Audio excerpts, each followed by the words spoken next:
Bom dia. Vamos começar, então, essa sessão.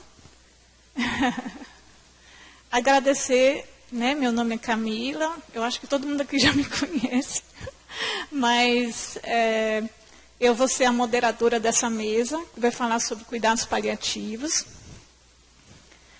E eu vou iniciar também agradecendo a Bruno, né? Aqui na presença de Adriana, né? Que está substituindo ele hoje. Isso, agradecendo pelo convite. E vamos, então, dar início à nossa sessão, apresentando os palestrantes. Então, primeiro eu vou apresentar Márcio, né, o doutor Márcio Ribeiro Filho. Ele é fisioterapeuta da UTI PED, do UPS, membro do GT de Cuidados Paliativos em Pediatria, do UPS, mestre em Medicina e Saúde, pela UFBA, pós-graduando em Cuidados Paliativos, formação multidisciplinar, Novo Oeste, e é membro da comissão e equipe de Cuidados Paliativos do Hospital Universitário de Lagarto, de 2018 a 2022. Seja bem-vindo, Márcio.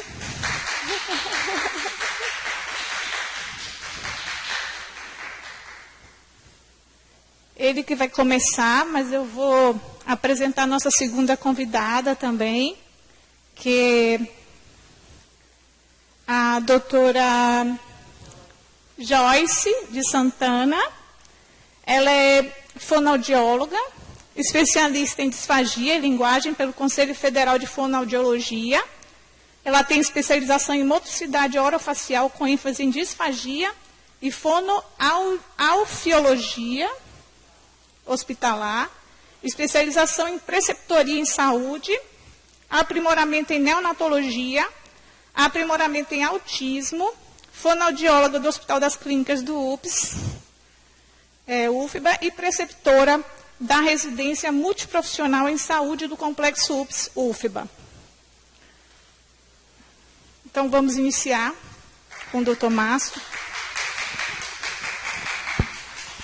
Oi. Bom dia, né, a todos. Queria agradecer o convite, né, de Bruno para estar aqui nessa sessão. A Adriana está representando ele, então obrigado aí. Para quem não me conhece, né, do nada eu surgi assim de paraquedas aqui para dar uma aula de cuidados paliativos para vocês. Então eu sou Márcio Ribeiro, sou fisioterapeuta. Eu fui movimentado de Lagarto tem 1 ano e meio mais ou menos do Hospital de Lagarto. E lá eu fazia parte da comissão de cuidados paliativos, né, da equipe e da comissão. Então, aqui eu vim parar aqui na UTI PED, né, e lá estou, e acho que continuarei. E quando eu cheguei na UTI PED, eu me deparei com a UTI 90%, vamos dizer assim, de pacientes em cuidados paliativos, né. Eu fiquei até assustado, porque a gente está acostumado na UTI adulto, em pacientes, né, que até crônicos ou não, mas com problemas mais agudos, que conseguem a alta para casa. E na UTI PED daqui a gente vê que os pacientes se arrastam um pouco mais, né, alguns vêm a óbito, e 90% são pacientes com diagnóstico de doenças crônicas incuráveis, né, em cuidados paliativos. Então, conversando com Paty, né, Paty da fisioterapeuta também, que está cuidando do filhinho dela, a gente viu a necessidade de a gente abrir um grupo de trabalho na UTI PED de cuidados paliativos, né? Camila é físio e já faz parte da comissão de cuidados paliativos adulto.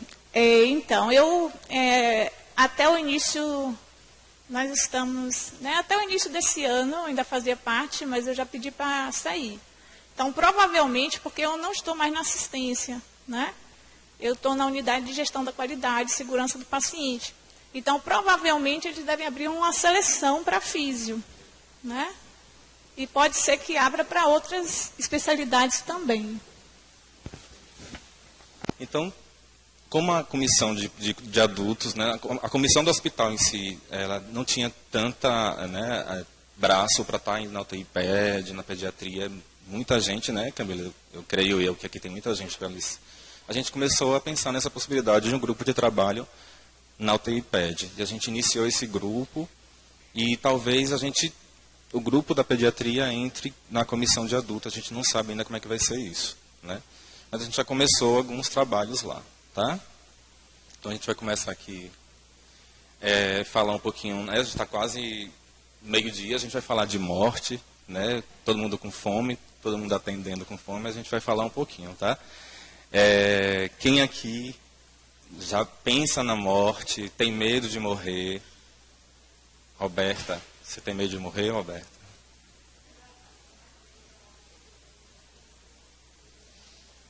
Dos outros. E já pensou? Vocês já pensaram na morte? Vocês pensam nessa possibilidade? Todo mundo pensa.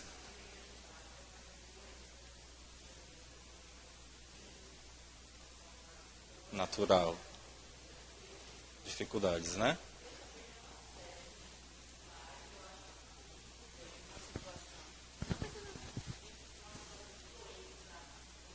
Talvez a gente acesse mais isso, né? Mas normalmente, cotidianamente, não acesso. Mas eu acho que talvez em uma situação de um leito de hospital, que eu, graças a Deus, não passei, eu acho que com certeza se acessa muito, né? Esse sentimento. Então, assim, o que a gente vê constantemente não, mas de vez em quando a gente é pego, né, pelo plantão da Globo, né? É o plantão, né? Né? Aquela musiquinha da Globo dizendo que está tendo alguma tragédia e do nada, né?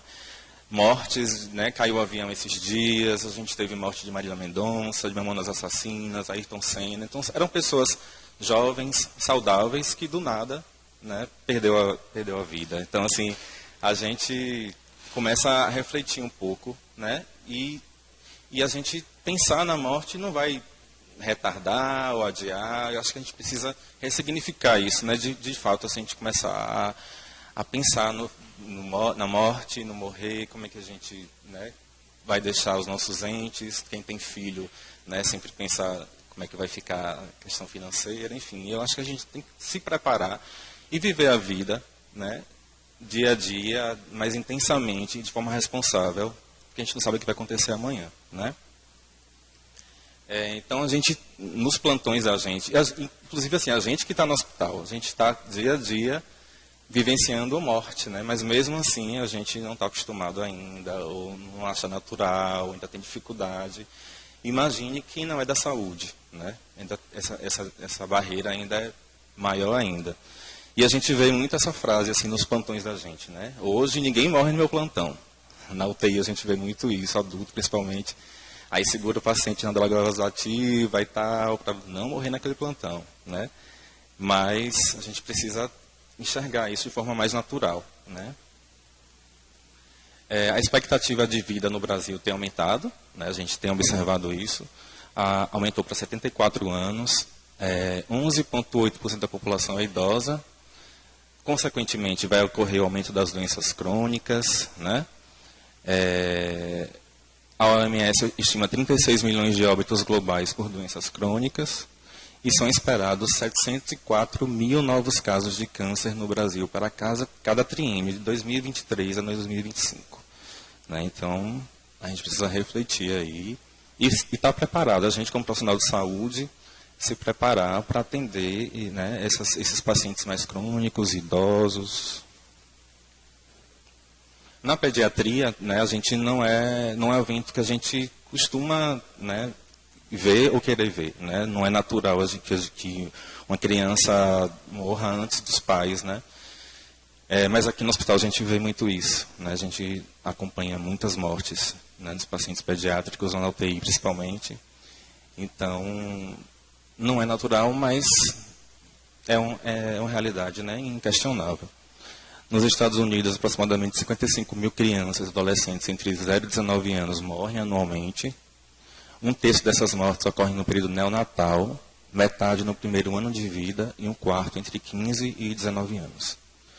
Em São Paulo, segundo a PROAIN, as causas de morte por condições clínicas complexas de 0 a 19 anos ocorrem por doenças cardiovasculares, neurodegenerativas e oncológicas. Isso por ordem de incidência. A gente acha que corre mais morte por câncer, né? Normalmente a gente pensa assim, mas as doenças cardiovasculares em pediatria é maior.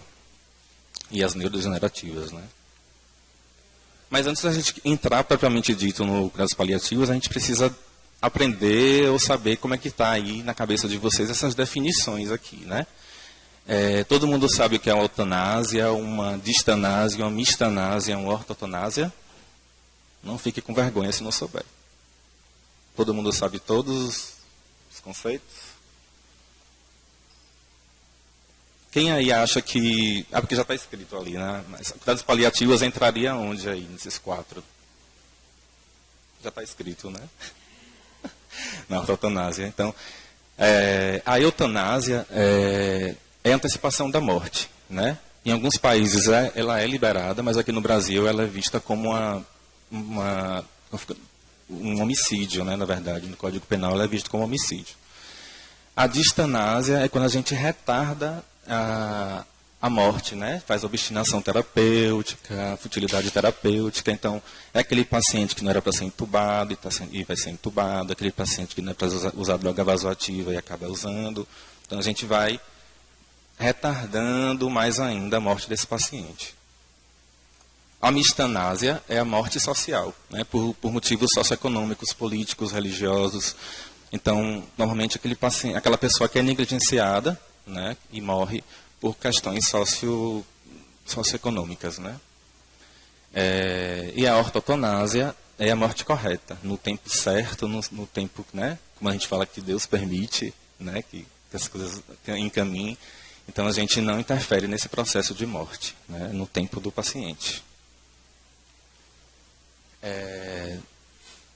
Eu coloquei esse mapinha aí para a gente ver mais ou menos o ranking de melhor lugar para se morrer, né? O ranking de qualidade de morte no mundo. Né? Então, o melhor lugar para morrer no Reino Unido, seguido da Austrália, Nova Zelândia, Irlanda e Bélgica. O Brasil ficou em 42º lugar, atrás do Chile, da Costa Rica, do Panamá e da Argentina. Né? Então, a gente tem que melhorar um bocado aí. Os piores lugares para se morrer é no Iraque, não precisa nem dizer porquê, né? Bangladesh e Filipinas. Né? Então, a gente precisa dar uma melhorada nesse ranking aí. O Brasil está atrás da Argentina e do Chile. E o que vem a ser cuidados paliativos, né? Cuidados paliativos é a abordagem que promove a qualidade de vida dos pacientes e seus familiares diante de doenças que ameacem a continuidade da vida, através da prevenção e alívio do sofrimento. Ela requer a identificação precoce, avaliação e tratamento impecável da dor e de outros problemas de natureza física, psicossocial e espiritual. Antigamente, né, o cuidados paliativos ele era visto de uma forma totalmente diferente do que a gente consegue ver hoje, graças a Deus. Né? Assim, que bom que as coisas vêm caminhando e mudando. Antes, por exemplo, o paciente era diagnosticado. Primeiro, que cuidados paliativos era visto mais em pacientes com câncer, né, pacientes oncológicos. E hoje a gente percebe que outras doenças aí a gente pode considerar como cuidados paliativos. Mas antigamente, se o paciente tivesse com doença oncológica, um câncer, né, um tumor maligno, um estágio terminal, então não tinha possibilidade de cura, estava em terminalidade, a gente não tem mais o que fazer com esse paciente, então vamos colocar ele em cuidados paliativos. Essa era a mentalidade antes e em alguns lugares a gente ainda observa essa mentalidade. Né, de que cuidados paliativos a gente não tem mais nada o que fazer, né? Já vi lugares em hospitais que mal dão banho no paciente, né? Mal fazem a higiene, mudança de decúbito, nada disso. Então largam mesmo ao léu. Mas ainda bem que está mudando isso, né? Então hoje em dia, se você tem uma doença crônica incurável, você já entra em cuidados paliativos, independente se essa doença se não tem tratamento ou não. É um câncer, é um AVC, é um Alzheimer, é uma doença crônica que não tem cura, o paciente já está em cuidados paliativos, certo? Quando ele tem essa doença, tem cuidados paliativos, a gente vai ver se ele tem possibilidade ou não de um tratamento modificador dessa doença. Né? Pode fazer, né, uma quimio, uma rádio, uma cirurgia, tem algum medicamento, né, que ele possa viver melhor, então a gente ver que tratamento a gente tem, modificador ou não. E caso esse tratamento não consiga reverter a situação do paciente, então a gente percebe que essa doença começa a ameaçar a vida do paciente, né? E a gente tem, assim, aqui no hospital, por exemplo, idas e vindas, né? Pacientes que são internados várias vezes, vai e volta do hospital. Tem um declínio funcional muito grande, né? E a gente tem uma pergunta surpresa que a gente faz, normalmente no hospital também, é se esse paciente, se você se surpreenderia se esse paciente morresse no período de 1 ano, né? E aí as pessoas dizem se surpreenderia ou não, e aí, né, poderia ver algumas possibilidades aí. Então, se está ameaçando a vida, ele pode estar em terminalidade, que pode durar mais ou menos mais de 6 meses, em fase terminal de vida, de semanas a meses até 6 meses, e em processo ativo de morte, dias a semanas ou nas últimas 48 horas. E esse gráficozinho que é bem típico do cuidados paliativos, né, que a gente vê a linha do tempo e a linha do cuidado, e a gente percebe que o cuidados paliativos ele começa desde o diagnóstico, né, ele continua junto com o tratamento modificador, cuidados paliativos aqui, mas chega um momento que esse tratamento ele não vai fazer mais tanta diferença, né? E aí a gente começa a ter o processo ativo, ou processo de terminalidade, né, de morte. E a gente continua acompanhando essa família, né, no luto da família, né? As principais doenças que a gente, na população adulta, que a gente tem demanda de cuidados paliativos, a gente vê o câncer, em 28,2%, o HIV, doenças cerebrovasculares, a demência, e entre outras. Então, essas 4 principais doenças que a gente tem demanda para cuidados paliativos. E na pediatria, a gente tem anormalidades congênitas, a maioria, condições neonatais, desnutrição calórico-proteica são os 3 principais motivos de demanda de pacientes de cuidados paliativos na pediatria.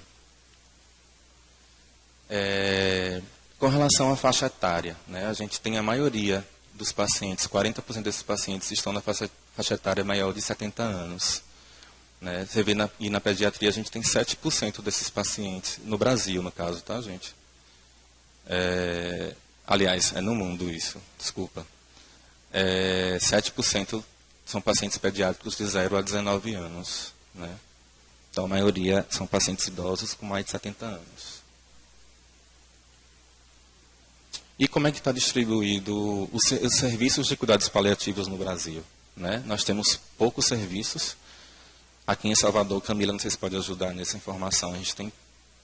Aqui a gente tem a comissão, mas não tem a equipe, não é isso? Isso. Aqui não tem um serviço estruturado. Aqui tem uma comissão que trabalha muito mais, eu acho, em atividades educativas, né? Mas tem o atendimento que ocorre em forma de interconsulta, que é feito pela enfermeira da comissão e as médicas, né? Que, por sinal, uma delas até saiu também recentemente, doutora Sheila, também saiu. Mas entrou também uma médica da pediatria, né? É Lara, doutora Lara. E assim, na Bahia tem alguns serviços, né? De cuidados paliativos. O Hospital Aliança tinha, né, até a Rede Dó chegar, e aí está começando a se estruturar, que eu saiba. Tem alguns hospitais também, só que eu estou esquecendo o nome agora. Aqui perto do centro. Mas o hospital também, Carvalho Luz, acho que tem alguma iniciativa nesse sentido também. O Hospital Roberto Santos está bem forte, né? E aqui na Bahia, acho que a gente vai ser um estado pioneiro no Brasil a ter um hospital só para isso. Isso, exatamente. Precisa dar uma melhorada aí nesse percentual, né? Aqui no Nordeste, a gente tem 13,7%, isso em 2020. Né, de equipes. Você vê que a concentração maior de equipes de cuidados paliativos é no Sul e Sudeste. né? Mais no Sudeste, que 55% das equipes estão no Sudeste. Então a gente precisa dar uma melhorada nesses índices aí. Como Camila falou, a maioria dos serviços que tem aqui no Brasil são de interconsultas, né? 82% são interconsultas, 60% é ambulatório, domiciliar 34% e serviços em pediatria, apenas 40% dos serviços de cuidados paliativos atende os pacientes pediátricos, né? Então, a gente precisa dar uma melhorada aí nesse mapa. E para melhorar esse mapa, a gente teve uma ótima notícia esse ano, né? Que é a portaria de maio de 2024, que institui a Política Nacional de Cuidados Paliativos no âmbito do Sistema Único de Saúde, né? Essa portaria, então, ela fala que a gente vai começar a ter serviços de cuidados paliativos desde a atenção básica até a mais avançada, né? E começando pelo posto de saúde mesmo, ali a equipe da saúde da família vai ter que estar preparada a fazer cursos para atender essa população aí. Então, a gente espera que essa política venha melhorar aquele índice, né? Aquela porcentagem de serviços, né? Oferecidos para a população. E falando mais, entrando agora isso foi só a introdução, tá? De cuidados paliativos. Entrando mais na questão da equipe multidisciplinar, né? A gente precisa entender que a abordagem da atuação clássica, né? Da equipe multi, da fisioterapia, da fono, do TO, vai ser diferente, né? A gente não está pensando na reabilitação em si do paciente, né? É um pouco diferente do que a gente está acostumado a trabalhar. E os pacientes, normalmente, eles não vão progredir. Não, a gente vai estar oferecendo para eles mais conforto. Na maioria das vezes, os pacientes vão piorar. E caberá a gente, profissional, a compreensão e a não frustração, né? Para auxiliar nesse processo de morte. Porque a gente, às vezes, acha que a gente precisa reabilitar esse paciente, né? Colocar na ativa, é o que a gente normalmente quer, né? Que ele volte para a ativa, que a gente volte a trabalhar, que a criança consiga se desenvolver de forma mais funcional possível, mas no cuidados paliativos, às vezes a gente não vai conseguir, não, e a gente não pode ficar frustrado por isso, tá? Estou vendo as meninas ali da residência, né? Eu queria até mudar, antes que a gente entre mais na física, assim, queria perguntar a vocês se vocês já tiveram acesso de conhecimento de cuidados paliativos na faculdade de vocês. Já? Projeto de extensão. Um curso. Tá? E disciplina, assim, não tem. Nem geriatria foi falado, não falaram nada sobre cuidados paliativos.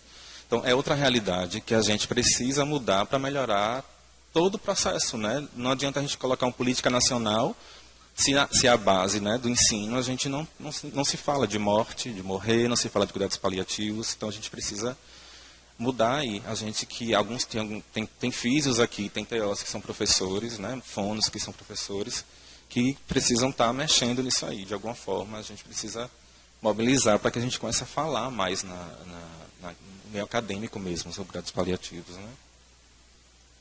Então a gente precisa olhar o paciente como um ser e não como uma doença, né? E diminuir o sofrimento desse paciente na sua questão física, emocional, social, familiar e espiritual. Tá?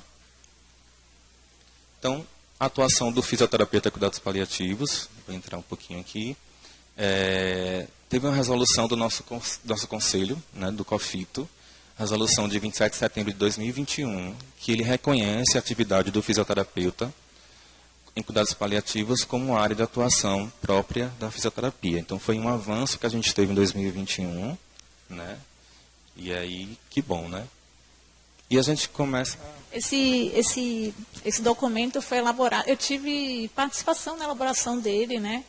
Ele foi um GT do COFITO. Eu fiz parte de um GT do COFITO, junto com a ANC e mais 2 fisioterapeutas. Um de São Paulo e outro do Sul, Fernando, né? A gente participou desse documento aí, que a gente queria transformar o cuidados paliativos numa especialidade da fisioterapia, mas o Conselho não aprovou essa opção. ela aprovou como área de atuação.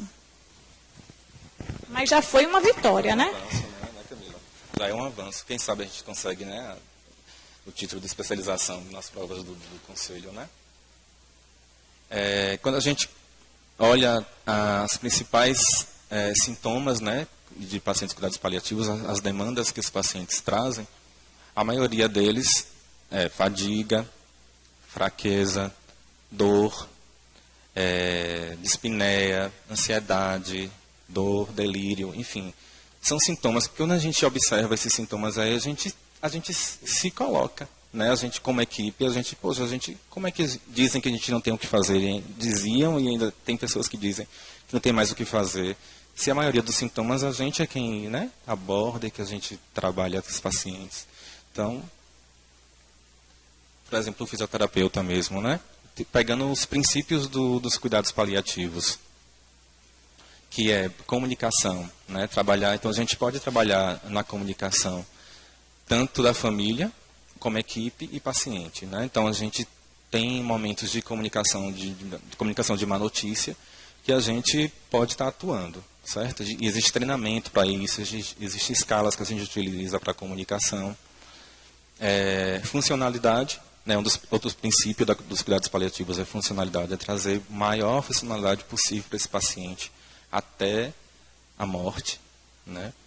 Alívio de dor e outros sintomas, alívio de dispneia, qualidade de vida, dando dignidade e conforto para esse paciente, auxiliar os familiares, integrar aspectos psicológicos e espirituais e trabalhar o luto, né? Eu sei que a gente não é psicólogo, né? Mas muitas vezes a gente não conta com um psicólogo na equipe, a gente está até em falta de psicólogo na UTI, né? Carol está indo menos lá, parece. Então, às vezes a gente tem que dar um de psicólogo, né? Conversar com o paciente, entender o processo, né? A questão espiritual, na espiritualidade a gente tem que entender também que religião é uma coisa, espiritualidade é outra, né? Então, espiritualidade a gente pode encontrar em várias formas, em vários meios aí, né? Tem pacientes que fazem yoga e se encontram a sua espiritualidade naquele momento ali, numa meditação, num passeio, né? Outros são católicos, outros são evangélicos, então eles acham que a sua espiritualidade está naquela religião ali. Então a gente pode também abordar de alguma forma, porque a gente também não tem em todo hospital um capelão, que seria o profissional adequado para tratar com a questão da espiritualidade com esse paciente, né? O capelão não é um padre, não é um pastor, né? É um profissional, eu creio que qualquer profissional pode, eu não sei se é só da saúde, qualquer profissional pode, né?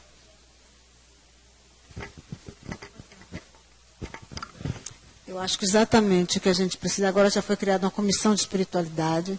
Eu estou aqui até por isso, porque eu quero mais do que nunca me envolver. E é um papel que todos nós, dentro do processo de assistência, nós precisamos ver, como você colocou no início, o conceito, né, da Organização Mundial de Saúde reconhece o bem-estar biopsicossócio-espiritual, né? E nós somos seres tridimensional, mente, espírito e corpo. E então esse corpo geralmente sofre muito mais pelas questões mentais e espirituais. E nós precisamos trabalharmos isso quanto pessoas, quanto seres humanos e quanto profissionais, para poder a gente qualificar essa assistência, né, nesse lado espiritual. Estamos começando aí com essa comissão, mas a atuação é de todos nós profissionais. A comissão está tentando fazer o trabalho de capacitação, de dar o conhecimento, né, para que todos nós possamos fazer. Porque você já teve várias falas aí, justamente isso.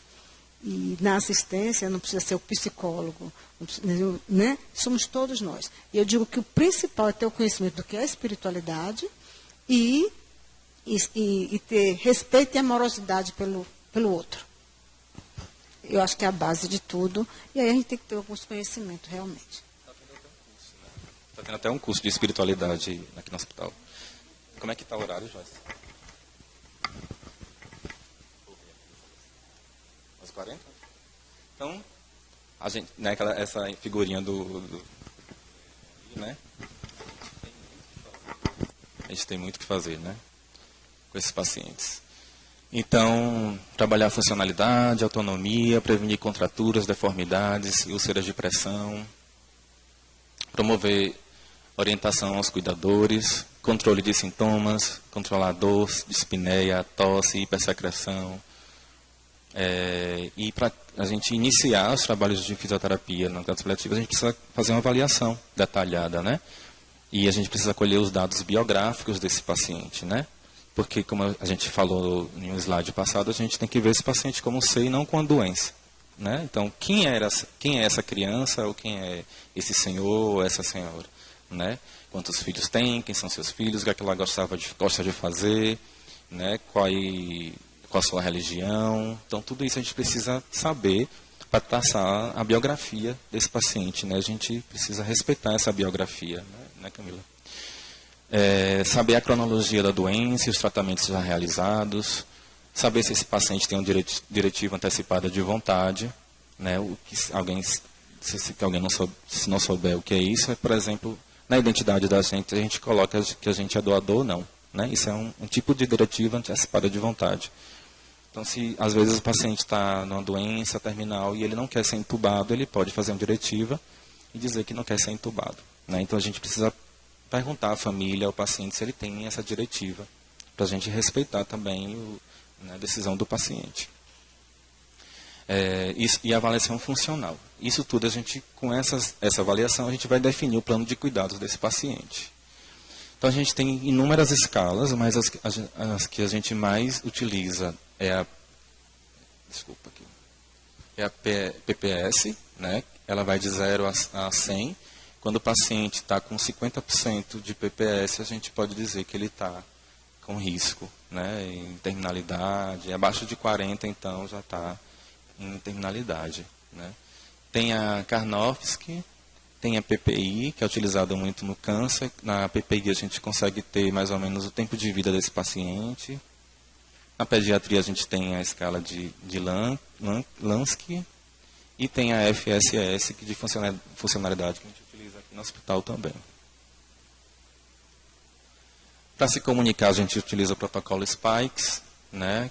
Eu não vou entrar muito em detalhes, mas é um protocolo que a gente precisa de um treinamento, é super interessante, porque facilita nas más notícias, né? A gente se comunicar com o paciente, com o familiar. Então, vale a pena a gente, até no segundo momento, fazer uma aula sobre comunicação e treinar a equipe, seria interessante também.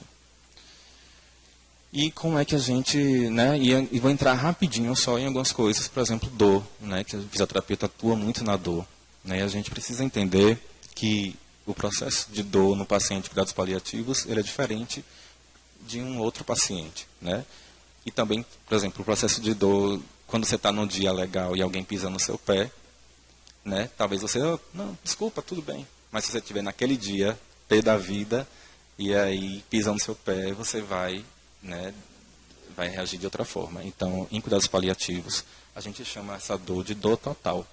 Porque não é uma dor só física, né? É uma dor psicológica, é uma dor espiritual, é uma dor social.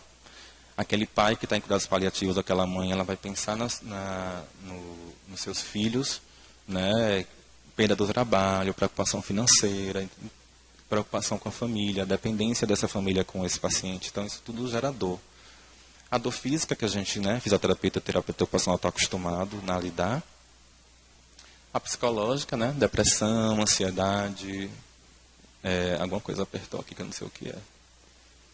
E a espiritual, normalmente a gente coloca a culpa em Deus, né? Muita gente não aceita o diagnóstico e aí fica com raiva, aí, né, culpa a Deus, enfim. A amiga está no tempo já, né? A gente pode utilizar terapias manuais, eletroterapia, termoterapia, mobilizações, posicionamentos, táticas de relaxamento, acupuntura, hipnose. Na questão respiratória, a gente vê que a gente vai controlar os sintomas, né, de dispneia, tosse, hipersecreção, né, mas a gente tem que ver que tem uma gama de doenças aí, com fibrose cística, insuficiência cardíaca, câncer. E além disso, por exemplo, questões emocionais pode dar né, alterações respiratórias no paciente, o paciente pode ficar ansioso. Então, é uma gama de coisas, né? Dispneia, a gente pode dar um apoio psicossocial e espiritual, exercícios respiratórios, planejamento de atividade, planejamento de contenção de energia, técnicas de relaxamento, posicionamento no leito, atenção escutativa. Vai utilizar ou não aspiração, né? No segundo momento a gente pode falar sobre isso.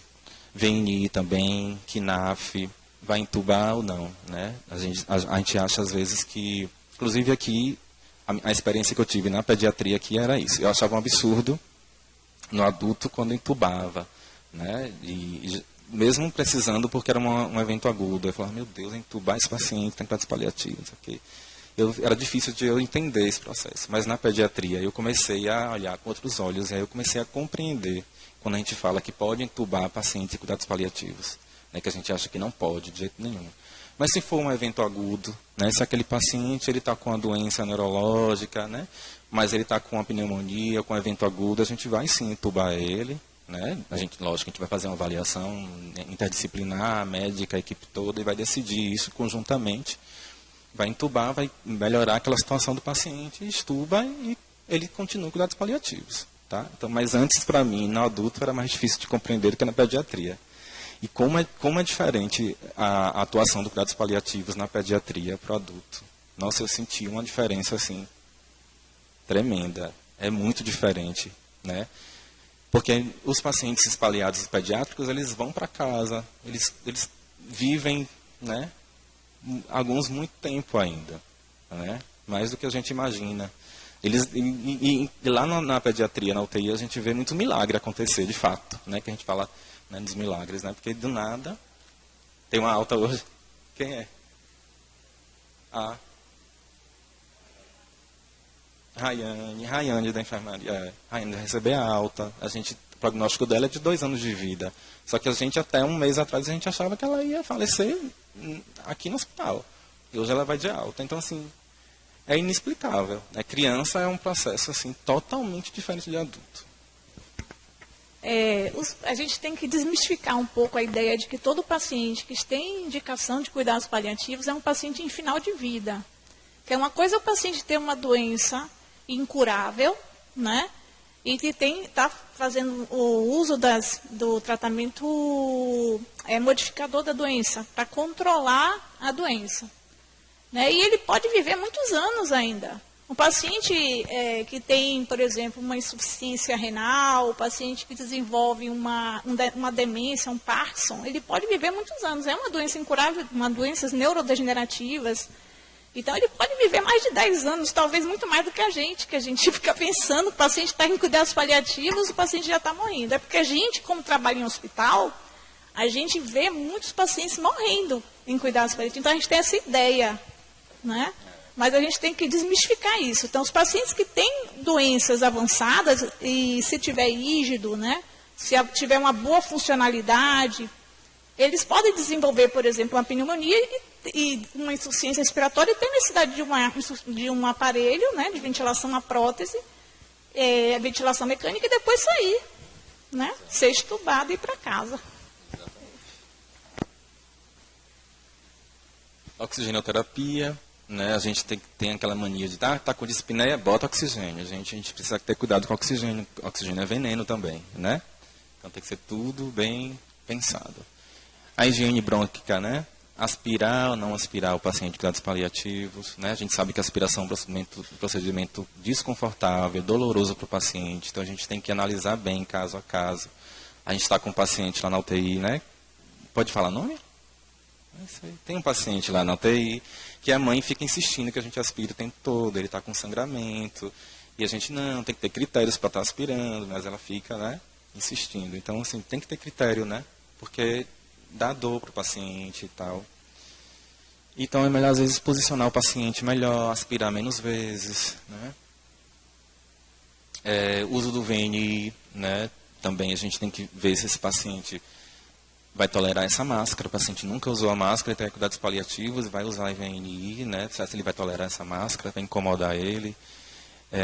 Tem que avaliar se eu estou oferecendo de fato uma qualidade de vida desse paciente, se os sintomas vão melhorar, estão melhorando, ou se eu estou fazendo, de fato, uma distanase. Né? Já vi casos de pacientes que estão em fase ativa de morte, e na verdade, acontece, é permitido, inclusive, em alguns casos, mas tem lugares que é por ignorância mesmo. Mas tem casos que coloca no VNI para poder esperar um ente chegar de viagem, para se despedir, enfim, aí segura aquele paciente o maior tempo possível. Fibrose. A gente ficava, né? A gente teve uma paciente de fibrose cística na UTI PED também, que veio a óbito, inclusive, não foi? A gente usou muito VNI nela. O KNAF, que a gente ainda não tem na nossa pediatria aqui, a gente está sonhando em ter uma KNAF, né? Que é um dispositivo de cânula nasal de alto fluxo, que oferece oxigênio com fluxo de até 60 litros por minuto e um FiO2 de até 100%. Então, traz mais conforto para o paciente adulto e pediátrico, então, muito melhor do que VNI em alguns casos. Eu vou passar porque já está no tempo. Então, é melhor do que o VNI em algumas situações, as paliativas principalmente, porque dá mais conforto do que a máscara. E outras formas de tratamento de dispneia, psicoterapia, acupuntura, musicoterapia, técnicas de relaxamento, enfim. Utilização desse ventiladorzinho portátil, aí a gente vê que melhora um pouco a dispneia, por causa dos mecanorreceptores na face. Intubação, né, que é aquilo que eu falei, se um paciente está em evento agudo, por que não intubar? Né? Vai reverter o evento, tempo de qualidade de vida, autonomia, dignidade e funcionalidade para o paciente, então intuba, depois extuba. Tá? E a extubação paliativa, que é assim, a coisa mais comentada, né, mais falada. A gente já teve uma extubação paliativa aqui na UTI PED, logo quando eu cheguei, teve uma extubação paliativa, foi a única que eu vi nesses meus 5 anos. Foi Paty até que participou do momento, então a gente teve uma extubação paliativa. Eu não vou entrar muito no assunto porque seria um outro tema, mas nessa figura a gente vê que a extubação paliativa ela só é a pontazinha do iceberg, né? Que para a gente chegar a uma extubação paliativa a gente tem isso tudo aqui de coisa para fazer com o paciente. Cuidado com a família, abordagem de sofrimento emocional, né? Comunicação adequada, controle de dor, controle de sintomas, abordagem espiritual, sedação paliativa para depois uma extubação paliativa. Tá? Só em último caso. E desconfiem de serviços que fazem muita extubação paliativa. Né? Não é normal que a gente faça muita extubação paliativa. A comunicação deve estar errada. Está falhando comunicação para estar fazendo muita extubação paliativa, porque está entubando muito paciente que não era para ser entubado, então está tendo falha de comunicação. Tá? Eu não vou ler essa frase não, porque já se eu continuar... Vamos lá. Não, pode ler? É uma frase de Pablo Neruda, que eu gosto muito, né, sobre a morte. Né? Morre lentamente quem não viaja, quem não lê, quem não ouve música, quem não encontra graça em si mesmo. Morre lentamente quem se torna escravo dos hábitos, repetindo todos os dias os mesmos trajetos. Quem não muda de marca, quem não arrisca vestir uma nova cor, quem não conversa com quem não conhece. Morre lentamente quem não vira à mesa quando está infeliz em seu trabalho ou amor, quem não arrisca o certo pelo incerto para ir atrás de um sonho, quem não permite, pelo menos uma vez na vida, fugir dos conselhos sensatos. Pablo Neruda. Agora eu vou deixar minha amiga Joyce dar continuidade. Pablo Neruda, muito sábio, né, Márcio? Primeiro, agradecer, é um prazer estar discorrendo sobre esse assunto. A palestra de Márcio foi maravilhosa, trouxe conceitos importantes, conceitos que ainda realmente a equipe tem muita dúvida mesmo. Acho que não está claro para a equipe, principalmente na pediatria, a diferença entre terminalidade e a diferença entre o paciente que está em cuidados paliativos e o paciente que está em terminalidade, né? Realmente a maioria da equipe acha que o paciente que está em cuidados paliativos, ele está em terminalidade. Então, acho que a gente tem um caminho longo aí a seguir. O grupo de trabalho foi instalado, né, na pediatria.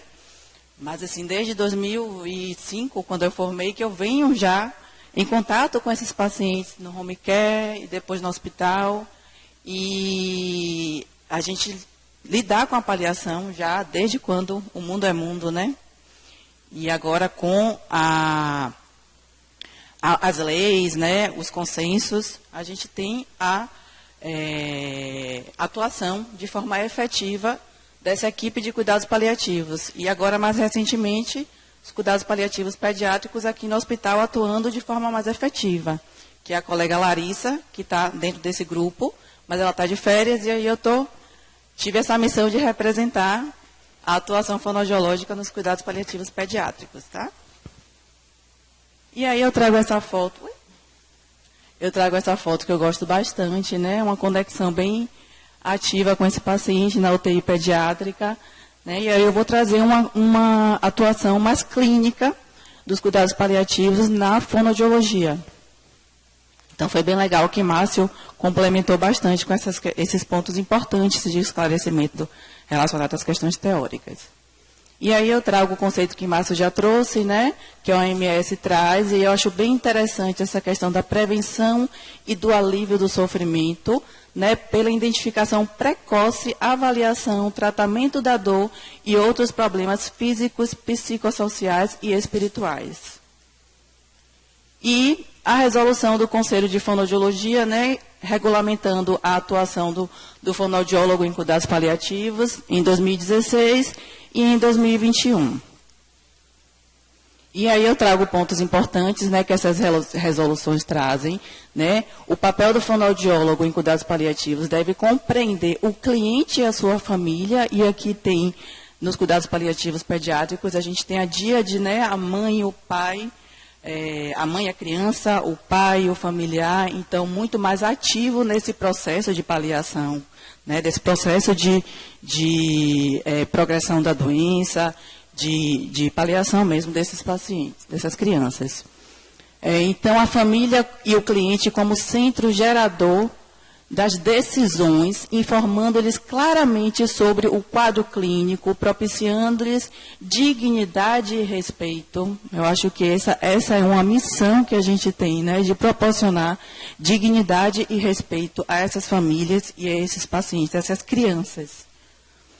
Ajudando no enfrentamento da doença, nas definições da conduta, e a nossa atuação enquanto fonoaudiólogo se dá em um âmbito bem importante, né? Acho que a atuação de todos os profissionais, na verdade, nas definições da conduta ao longo do tratamento, no entendimento do processo de morte como uma etapa natural da vida. E isso é muito, muito difícil na pediatria, porque o natural não é perder um filho. Então, na pediatria, a gente tem um desafio muito importante e realmente desafiador trabalhar e lidar com essas famílias e esses pacientes, porque não é o curso natural da vida, né? Cuidados paliativos devem ser ofertados em todos os níveis de assistência. A atuação na equipe multiprofissional presta assistência durante o período de diagnóstico, adoecimento, finitude e luto.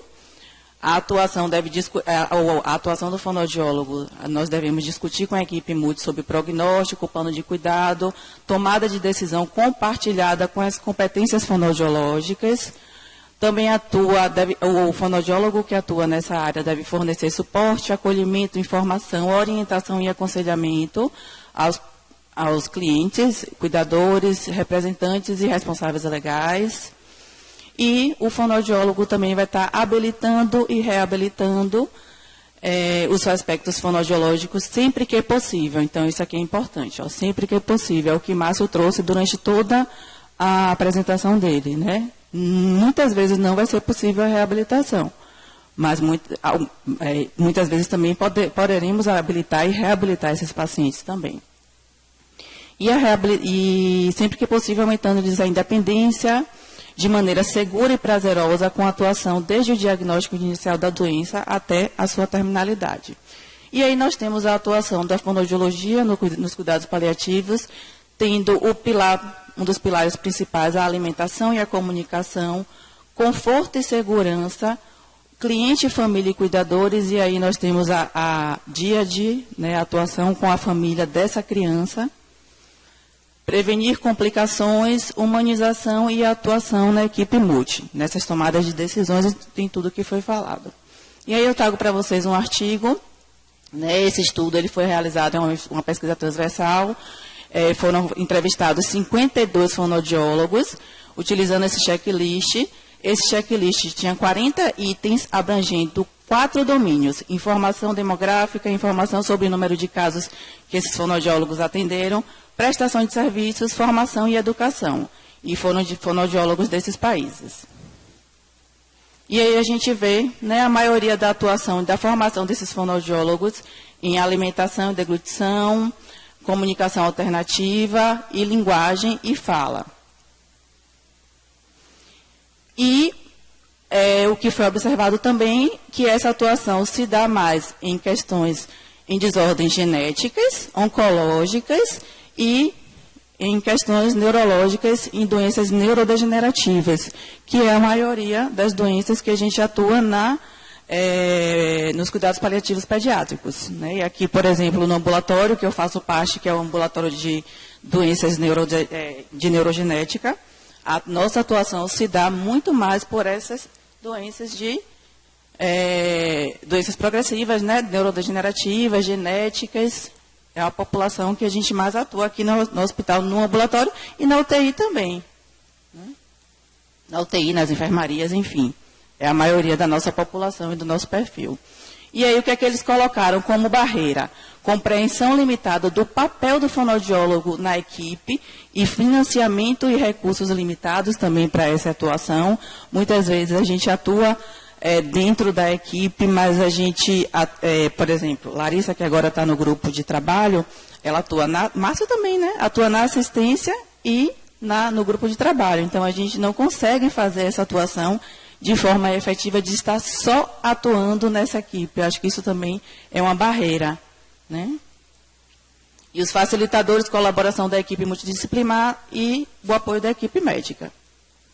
E aí eu trago algumas atuações na nossa UTI PED, né? Aqui foram pacientes, esse foi um paciente recente que a gente teve. Ele teve alta com sonda, ele tem uma imunodeficiência grave. Tá? Então, um paciente que ficou com a gente bastante tempo, foi bem grave,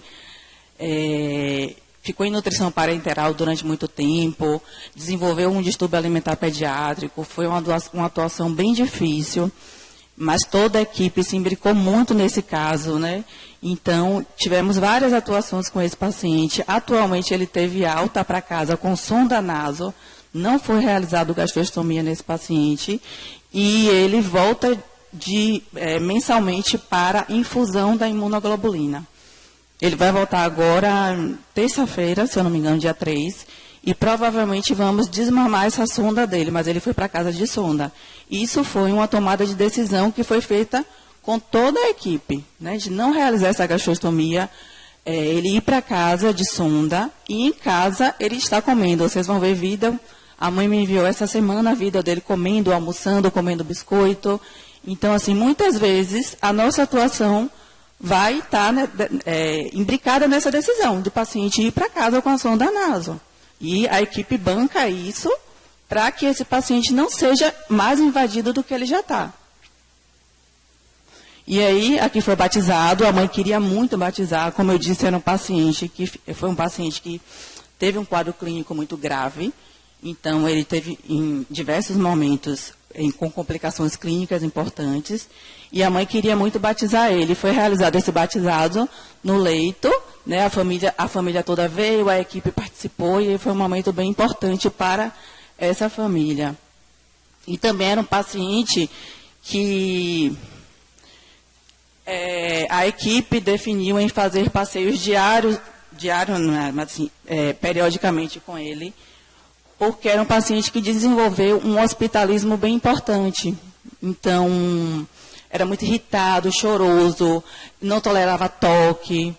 E foi uma atuação bem difícil de toda a equipe, principalmente nós da fonoaudiologia, assim, tivemos muita dificuldade em atender esse paciente, em reintroduzir a alimentação, porque foi um paciente que ficou durante muito tempo, passou por procedimentos muito invasivos, e acabou desenvolvendo um hospitalismo e questões emocionais importantes e clínicas também.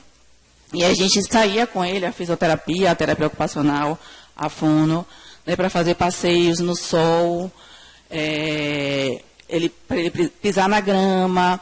Ele tinha uma questão que ele começou a não deglutir a saliva, e nesses passeios ele desenvolveu uma disfagia, né, e não deglutia a saliva. Na verdade, ele tinha questões sensoriais e questões relacionadas à deglutição. E nesses passeios ele deglutia a saliva. Quando a gente descia com ele, e ele começava a deglutir a saliva. E isso impactou muito na função dele. Ele começou a deglutir novamente a saliva, né, então foi bem importante. A mãe também curtia bastante esses passeios. E aí a mãe mandou na semana, umas 2 semanas, e na semana passada esses 2 vídeos dele em casa comendo. Uma criança que tem uma questão social importante também, tá? E aí ele comendo a comidinha, feijão, arroz. A gente ficou muito feliz em ver ele retornando a essa função, né? E aí provavelmente a gente consiga desmamar essa sonda depois que ele foi para casa, ressignificou essa alimentação junto com a família, junto com a mãe, junto com a avó. A avó é uma das cuidadoras, então para ele foi importante ir para casa porque ele retomou o cuidado da avó, que ela não vinha no hospital.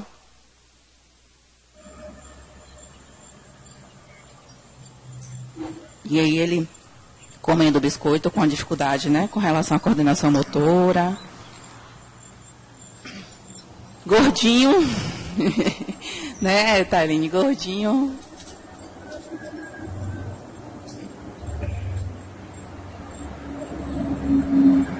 E aí optamos por não realizar a gastrostomia por ser um paciente que tinha questões clínicas importantes.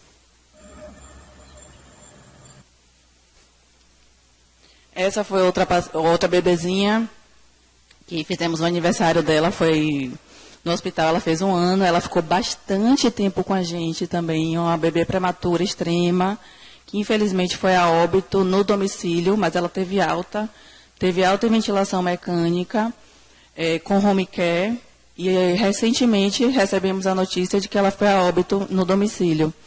Mas essa mãe dela está até escondidinha ali atrás, era uma mãe bem vinculada com a criança, bem imbricada em todo o processo. Foi uma bebezinha que ficou com a gente, fez 1 ano de vida com a gente. Né? Então, fizemos o aniversário dela. Ficou 6 meses em casa? E aí a nossa atuação enquanto fonoaudiologia vai perpassar por esses 2 pilares aqui, ó, alimentação e comunicação. Sendo que a alimentação, para esses pacientes pediátricos, é um fator muito importante, porque a alimentação ela vai perpassar por fatores diversos na pediatria. A alimentação para a mãe, quem é mãe aqui sabe, quando a criança não come, para a mãe aquilo ali é a morte. A criança que se alimenta, a criança que consegue mamar, né, que consegue tomar mamadeira, que consegue se alimentar, para a mãe é um fator primordial de contato, de vínculo, de vida mesmo, né? Significa que aquela criança está bem, que ela está bem emocionalmente, que ela está bem fisicamente. Então, na paliação, a gente tem uma dificuldade importante, porque a gente não tem só o paciente. Nós temos o paciente, nós temos uma mãe que vê um filho que não está podendo se alimentar, que vê um filho que precisa de uma gastrostomia, que vê um filho que não pode comer pela boca.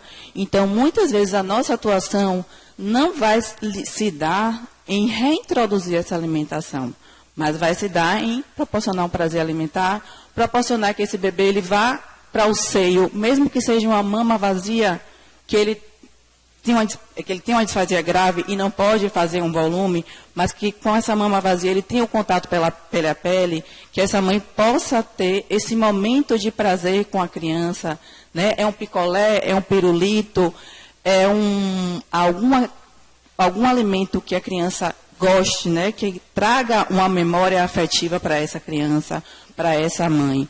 Então, muitas vezes a gente não vai reabilitar esse paciente para que ele volte a comer via oral. A maioria das vezes vai ser um paciente que precisaremos definir uma via de alimentação segura para esse paciente, né? Uma forma de deshospitalização também.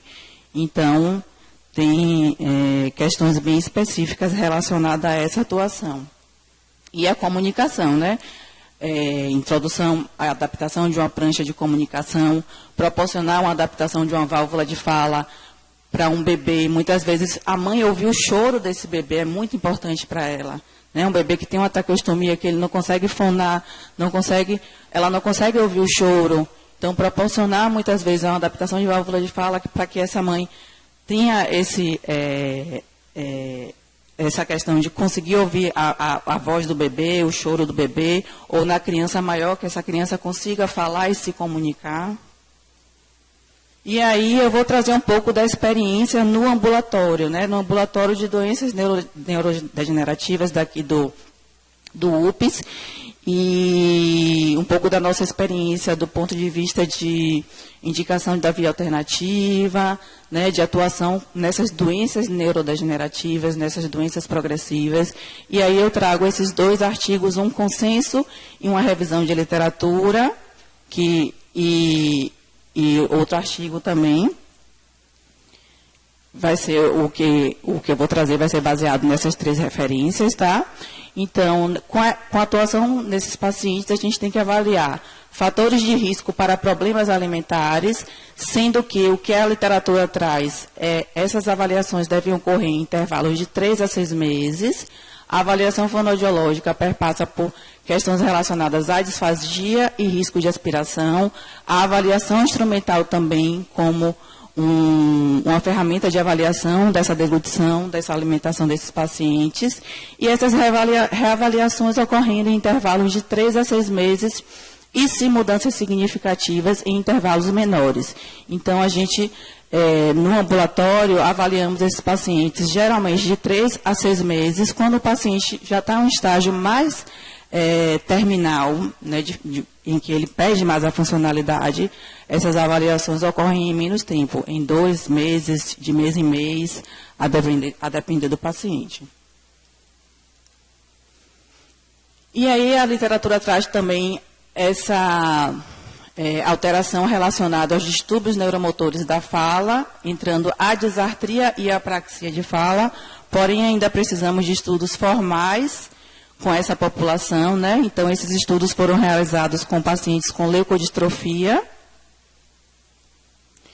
avaliação fonoaudiológica necessária e a comunicação alternativa aí imbricada nesse processo de progressão da doença. Muitas vezes, adaptar uma comunicação alternativa antes que essa criança perca a capacidade de se comunicar.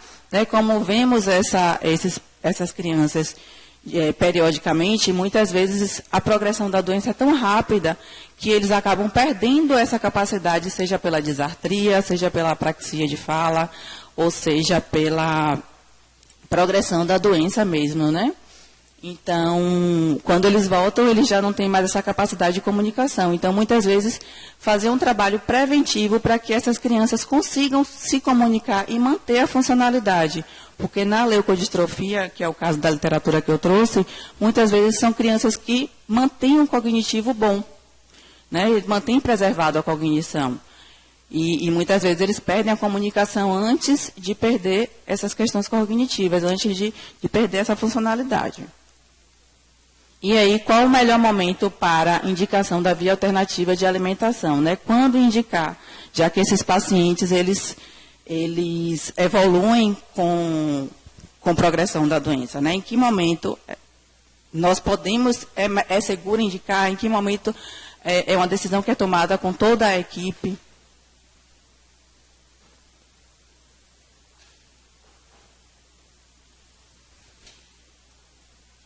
E aí, eu trouxe esse protocolo, que é um protocolo da equipe da neuromuscular, tá? Da atuação em neuromuscular, mas é um protocolo que a gente acaba utilizando porque a gente não tem na pediatria um protocolo específico, então no ambulatório nós utilizamos esses 3 pilares, tá? Essa questão da nutrição, nutricional, a deglutição, a disfagia e a respiração. Então, vamos nos basear nesses 3 pilares para a decisão de uma indicação de via alternativa em um caso em que nós temos uma doença neurodegenerativa, né? E aí, no caso, uma perda de 10% do peso em 3 meses. Então, se o paciente ele retorna e ele perdeu peso nesses 3 meses em que ele retornou da última consulta, 10% desse peso já liga um alerta. Se ele começa uma disfagia moderada, né? Então a gente utiliza escalas para classificar esse paciente entre leve, moderada e grave, a depender da escala que a gente utiliza na pediatria. Então, se ele já começa a ter uma disfagia moderada, também ligamos o alerta, tá? Junto com a questão respiratória. Nessas doenças neurodegenerativas, a gente não tem o pilar como tem na neuromuscular, né? Que a gente vai estar avaliando a capacidade vital desse paciente e classificando se um baixo, um médio ou um alto risco. Nessas doenças, a gente não tem essa classificação tão específica, porém, o que a gente utiliza o paciente está tendo pneumonia de repetição frequente, está sendo internado por pneumonia aspirativa, como é que está essa questão respiratória? Está tendo complicações respiratórias? Então, esses 3 pilares vai nos nortear em uma indicação de uma via alternativa de alimentação. E, como eu falei, vai existir casos que não vai ser indicado. Então, isso vai ser discutido com a equipe, junto com a família, para tomada de decisão de uma via alternativa, que pode ser, inclusive, uma via naso. O paciente para casa, a criança para casa com a via naso. Que aí é a decisão da equipe em bancar isso como foi bancado com aquele paciente, né? E essa indicação, né, vai se dar através desses 2 pilares também a segurança e a eficiência da alimentação, e muitas vezes essa via alternativa vai ser indicada para proporcionar a deshospitalização dessa criança. Essa criança precisa ir para casa e muitas vezes vai de gastrostomia, porque é uma via dela deshospitalizar mais rápido. E aí eu trago o que, né, essa via alternativa de alimentação pode proporcionar, e a nossa atuação também, né, vai se dar em torno da disfagia, o grau, segurança e eficiência dessa alimentação. A avaliação nutricional, junto com a equipe de nutrição, também vai nortear essa decisão, e essas questões respiratórias, juntamente com a equipe de físio e a equipe médica. Então, atentar para o tempo cirúrgico, muitas vezes esse paciente ele não chega a ter um tempo cirúrgico adequado para a realização de gastrostomia. Então, muitas vezes a gente precisa tomar a decisão de fazer uma gastrostomia ou indicar uma via alternativa de alimentação em longo prazo, porque muitas vezes esse paciente acaba complicando e ele não tem teto para fazer a gastrostomia. Plano terapêutico preventivo, que foi o que eu já coloquei, e avaliação multidisciplinar, mas as questões éticas, que aí entra tudo que Márcio já vinha discutindo, né, que eu vim discutindo aqui, as questões relacionadas à família, às diretivas antecipadas, né, as questões éticas relacionadas com toda a equipe e cuidador, criança. A equipe multi como um todo vai estar participando desse processo. A gastrostomia, a via alternativa de alimentação a longo prazo, proporcionando aí também uma redução das internações e complicações respiratórias, também facilitando a administração de medicamentos, porque muitas vezes são crianças que têm uma dificuldade de ingestão desse medicamento, são crianças que têm disfagia grave, e as mães não conseguem, por exemplo, administrar o anticonvulsivante ou a própria medicação necessária para estabilização dessa doença. Então, a gastrostomia entra aí como facilitador nesse sentido. Também a oferta de segura de líquidos e suplementação. Muitas vezes são crianças que só podem tomar líquido, né? Muitas vezes não podem uma fórmula, por exemplo, AR. Então, isso também que acaba sendo um fator de risco importante para risco de aspiração, né? E a suplementação também. Muitas vezes são crianças que elas não conseguem ter uma eficiência de alimentação para manter a nutrição e hidratação adequadas. a questão da cialorreia, né? A gente muitas vezes é chamado para discutir um paciente, uma criança que está tendo muita cialorreia, que não tem uma via oral estabelecida, mas tem uma cialorreia importante, e aí ela está tendo complicações respiratórias e complicações clínicas por conta dessa cialorreia, e juntamente com a equipe médica, de físio, com a equipe multi, a gente acaba discutindo as estratégias relacionadas a minimizar esses riscos relacionados a disfagia, a aspiração de saliva, né, a cialorreia, a cialoestase.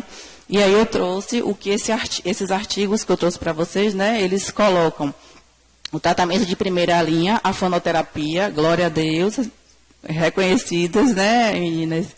A fonoterapia como tratamento de primeira linha para esses pacientes, exercícios oromiofuncionais, posicionamento, substituir medicamentos que causam cialorreia.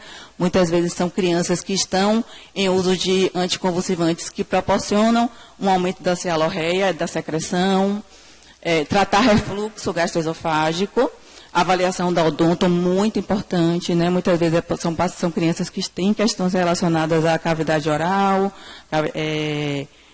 e precisa ser tratada pela odonto. O uso de anticolinérgicos como a iosina, oral, escopolamina transdérmica, e eles colocam também o uso de artane, atropina sublingual, e essa medicação que realmente a gente não tem o costume de usar aqui no Brasil, e não vejo também ser utilizada em crianças acima de 3 anos. E aí temos que ter cuidado que eles colocam também, não? Essas medicações com agentes anticolinérgicos, muitas vezes são medicações que acabam espessando as secreções, então muitas vezes são pacientes que evoluem com secreção espessa, é difícil de aspirar, e aí a gente precisa também estar atento a isso, né? E o efeito sedativo também dessas medicações, atentar para a cronicidade, são pacientes que são crônicos, e precisamos estar atentos a se essas medidas xerostômicas vão prolongar, porque muitas vezes fica lá prescrito e isso não vai sendo revisado. Então, a gente precisa estar atento a isso também. A administração da toxina botulínica, muitas vezes pode ser indicado a cirurgia de retirada das glândulas salivares, quando são pacientes muito graves. A avaliação e discussão também com a equipe, né? Tudo isso é discutido em equipe. E nosso objetivo terapêutico do ponto de vista fonoaudiológico vai estar perpassando por essas questões, né? Deglutição segura por maior tempo e prazer alimentar. Como eu falei, muitas vezes nós vamos proporcionar prazer alimentar, conforto alimentar para esse paciente, para essa mãe, para essa família. Integridade nutricional e respiratória. E aí eu trago uma outra paciente que foi a paciente que vai ter alta hoje. Uma paciente que está na pediatria, ela vai ter alta hoje e vai para casa de gastrostomia, tá? Mas foi uma paciente que o objetivo não foi reabilitar para alimentação, mas sucção de chupeta, fazíamos a intervenção com o leite materno ordenhado da mãe. Então, ela começou a sugar a chupeta. Então, para essa mãe, o quanto foi importante essa criança sugar a chupeta com o leite materno dela. Essa mãe ficou muito satisfeita com a intervenção, ficou muito feliz. Ela voltou a sugar a chupeta através desse trabalho que a gente fez. Então, a gente ordenhava esse leite, oferecia essa criança.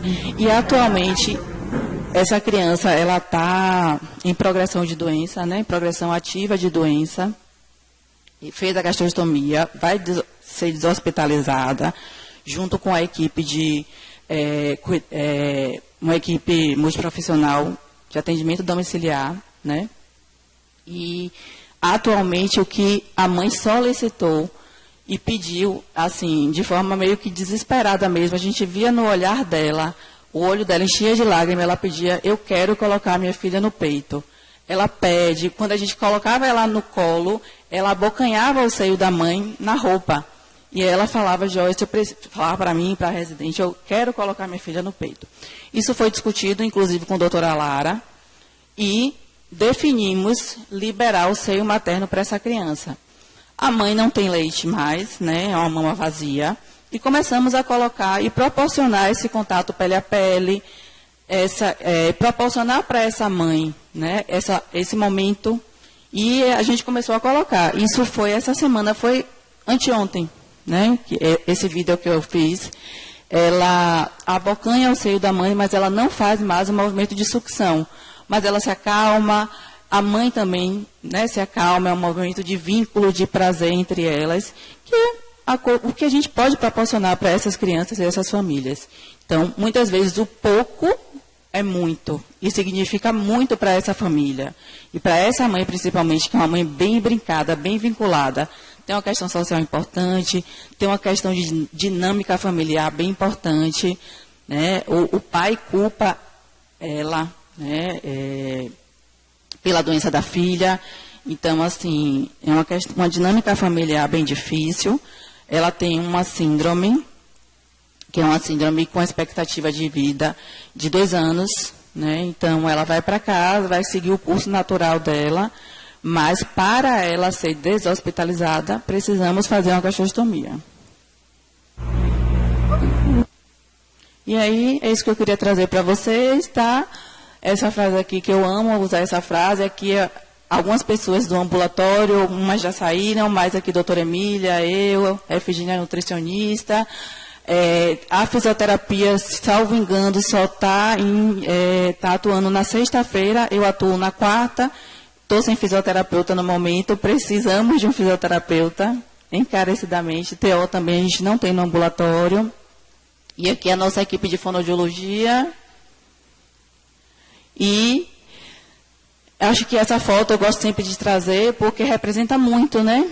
A alimentação, ela pode se dar de todas as formas, né? Ao vínculo que está sendo proporcionado para essa mãe, para essa criança, seja no seio materno, seja na mamadeira, seja na gastrostomia.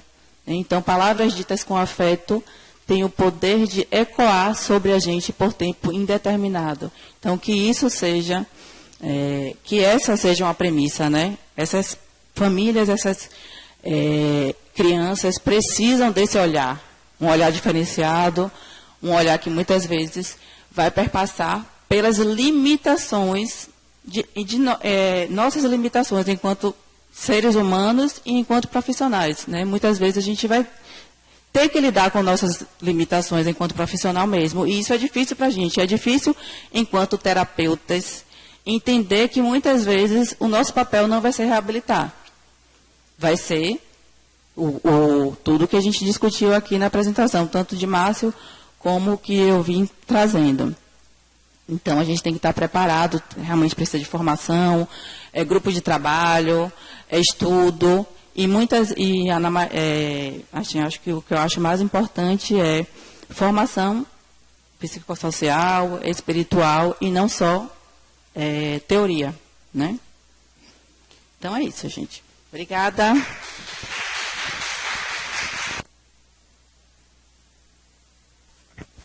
Bom, eu gostaria de parabenizar, né, os palestrantes pelas excelentes colocações e queria só fazer mais uma observação em relação à reabilitação, né? Eu queria só chamar a atenção para o fato de que, como Márcio colocou, né, a questão de o paciente não vai mais, né, reabilitar. Então, a gente tem que tomar muito cuidado com o que a gente fala para não desmotivar as pessoas. A gente não pode, né? A gente não pode desistir do paciente enquanto ele estiver vivo. Não pode. Eu não estou falando do paciente que está nas últimas 24 ou 48 horas de vida, que é o paciente que está em fase de morte ativa.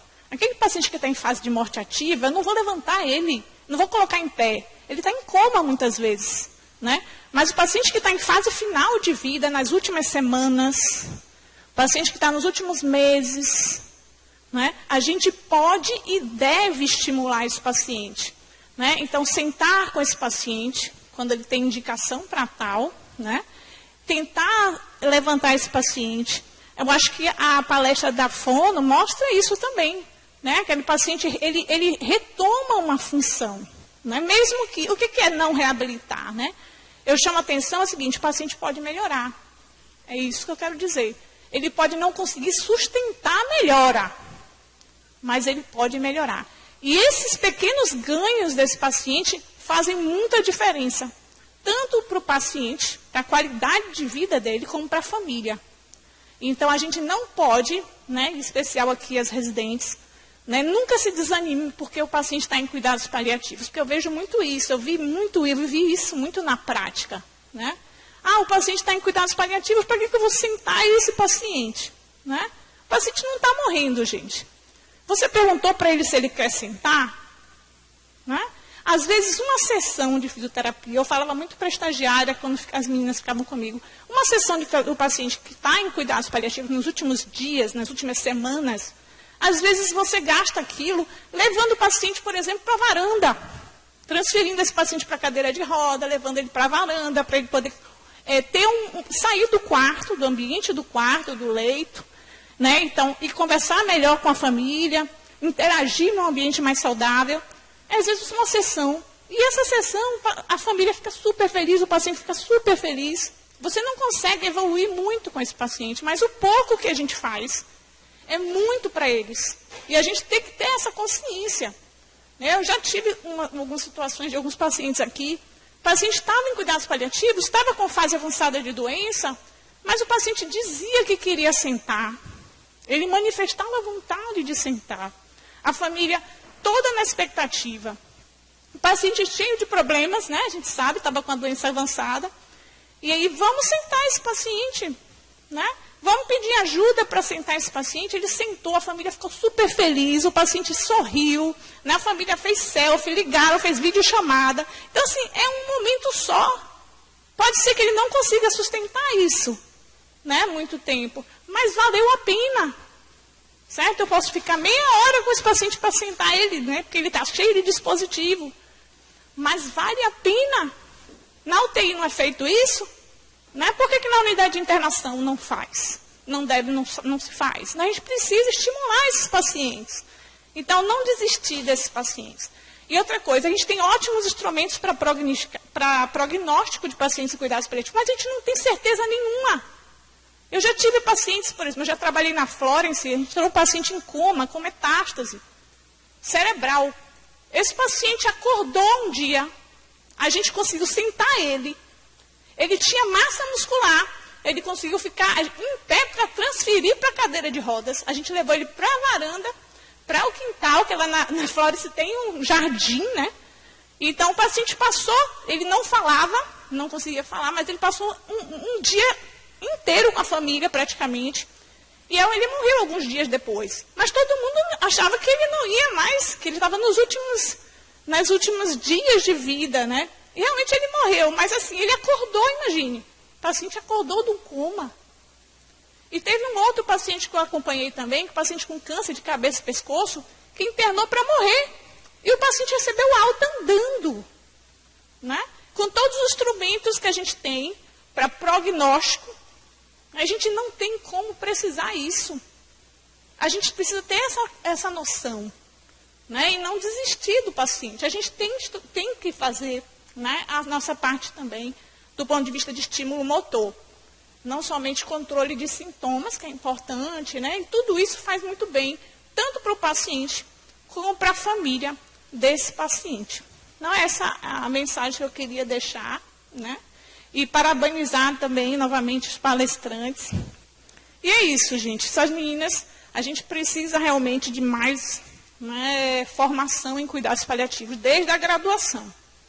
Porque a gente ainda né, atribui muito cuidados paliativos a fim de vida. Né? Já acha que o paciente está, né, nas últimas horas. E não é assim, gente. A realidade não é essa. Ok? É isso.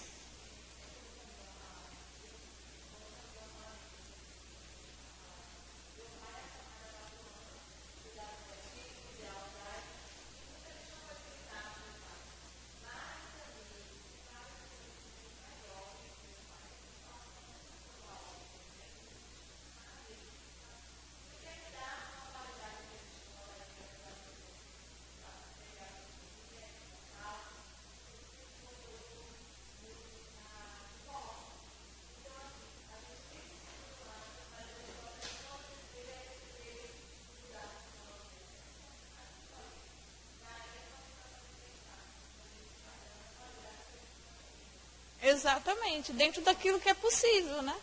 Dentro do contexto.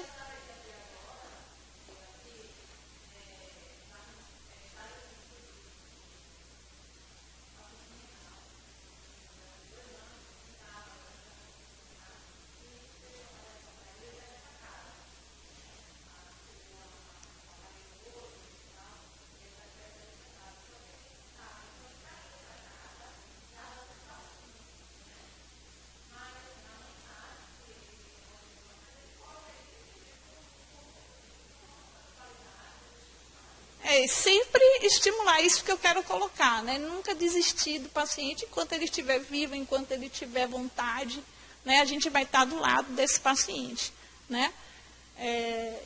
Essa é a mensagem, eu acho que é mais importante, né? Porque a gente, infelizmente, ainda tem muita gente que pensa que não há nada o que fazer, né? Esse paciente não vai reabilitar, então eu não vou atender? Entende? A gente precisa estar sempre, e os pacientes podem melhorar. Eles podem, muitas vezes, e eles têm consciência de sustentar essa melhora. Né? Mas eles podem melhorar. É isso. Parabéns!